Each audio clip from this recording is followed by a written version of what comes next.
Hey, I'm Danielle with WTI, and if you have a Cricut Maker machine, then you need to get this tool organizer to go along with it.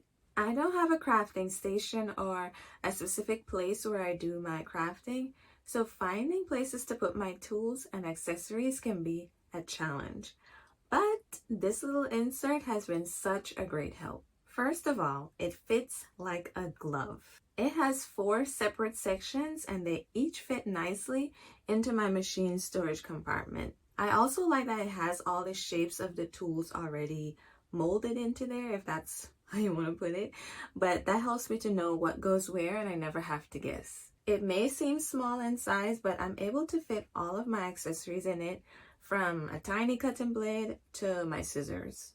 And don't worry, even if you don't have a maker machine, they also have an option for the Explore machines as well. I definitely was not expecting this, but I also love the little accessory descriptions that it came with.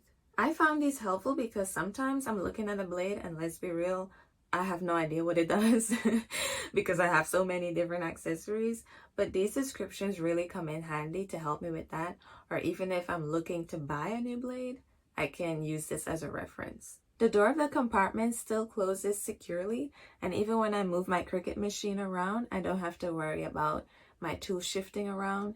Everything stays neat and organized. This is such a great storage idea, one that I definitely didn't think I needed, but I definitely am happy that I found. That's my point of view.